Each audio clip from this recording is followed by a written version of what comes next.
Hi, I'm Derick, 19 years old, and I'm currently studying Bachelor of Multimedia Arts at Cebu Institute of Technology University.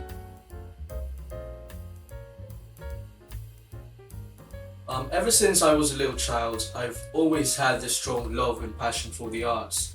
As far as I could remember, the very first time I held a pencil back when I was like 5 or 6 years old, I just kind of fell in love in drawing in an instant, and I've never let go of that pencil ever since that day.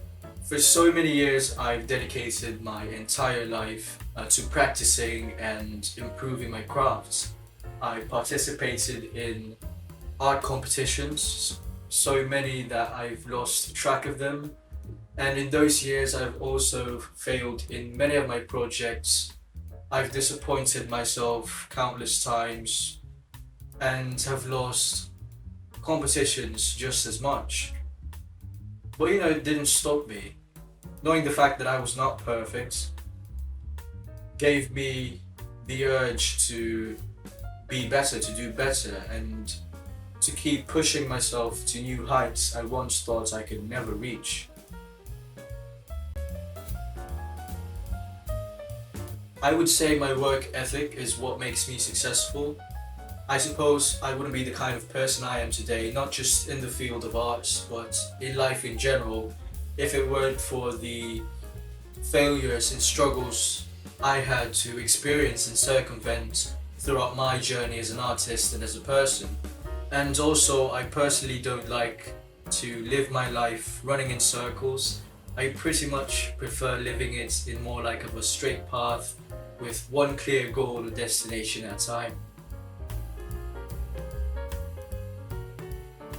The people who motivate me today are the very people who's been there supporting me since day one, and they're my lovely parents. I basically owe them a lot in terms of what I've become in this field, because if it wasn't for their unwavering support in what I truly love to do as an artist, I wouldn't have had the drive and the motivation to get to where I am now.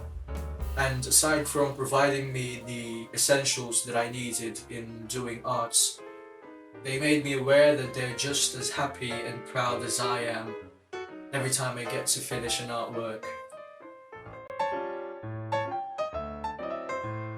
My other hobbies, well, I like to play the piano just as much as I like to draw. I'm a huge fan of classical music.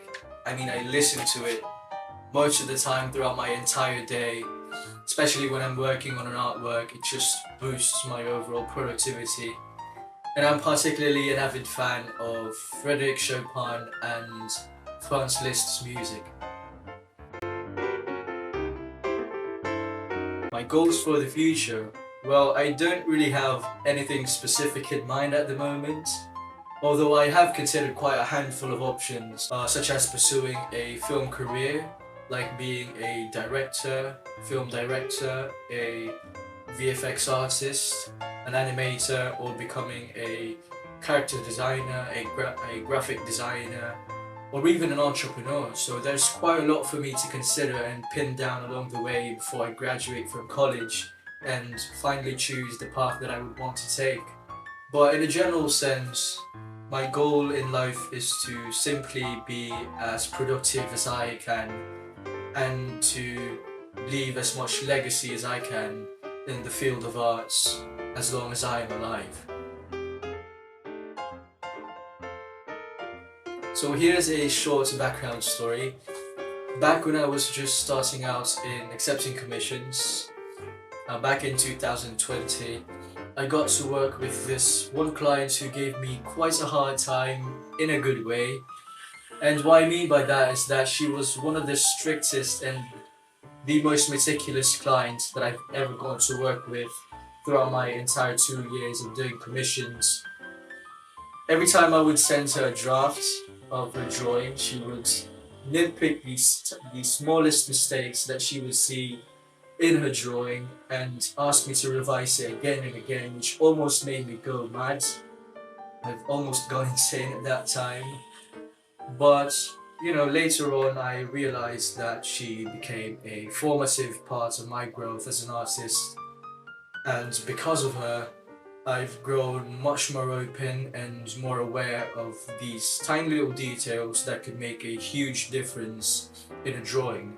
And I must say that it was all worthwhile.